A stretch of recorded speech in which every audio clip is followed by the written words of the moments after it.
Yo, what's going on guys, Arekkz here and welcome back to another Destiny video and more from Crimson Days. So I have just finished completing the mission and all the associated bounties for the day and I got absolutely nothing. As is to be expected, my usual Crucible experience yields absolutely nothing, but I was playing with 269, he actually got the 2 shaders, so I figured I would show you guys some of the loot because the Crimson Days event not only has 2 new shaders, you also get a new emblem which you actually get for completing the quest by handing that in. You get given the emblem, and then on top of that, you also have the ability to get 2 different ghosts. There is a Crimson Ghost and a Chocolate Ghost, both of which can drop up to 320. Again, I haven't seen a single one of those, but I do have footage of one for you, which I'll get to in just a second.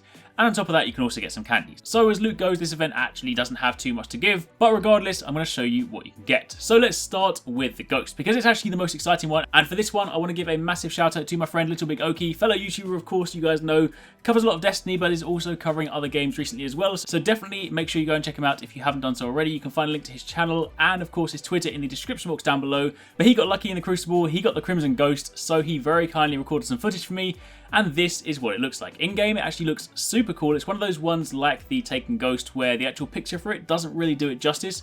But when you have it, it actually sparkles and looks super cool. But also very much like the Taken Ghost, you can't inspect it and see it in the inspection window. I mean, you can actually look at the perks, as you can clearly see here, but you don't actually get a picture of the ghost. It's a bit weird, but either way, that's what the ghost looks like. I haven't actually got or seen the chocolate one yet, but I imagine that this is probably going to be the slightly more exciting one because the other one is just like a block of chocolate in a ghost shape. Now moving on from there are 2 shaders you can get. The first one is called Valentine. It's a predominantly red shader. It's kind of like similar almost to the sort of God of War one, but a little bit more sort of pink.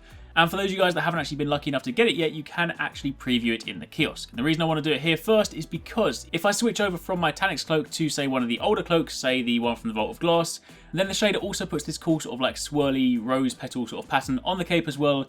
But unfortunately, Year 2 capes don't seem to take colours, so this only applies on Year 1 capes, which are arguably useless because, of course, they don't have the right stats. Either way, that aside, given that the Crimson Days event isn't an unrestricted playlist, then it doesn't actually matter what you're wearing, so you can still get away with this. The second shader is called Rose Bright, and this one also includes some red, but this one is a lot more kind of like beige or sort of white in colour. It's almost like this sort of ivory colour. It looks kind of cool. It kind of goes quite well with the Taniks cloak I've got, but again, if I switch over to the Vault of Glass cloak, this also has the same effect. This time it's got sort of like a dark red, almost maroon colour to the cape, but again, it also applies these swirls. So, those are the 2 shaders. Now if we jump over into the tower for a second, this is of course what they look like on 269's Titans, so it gives you an idea of what they look like in natural lighting.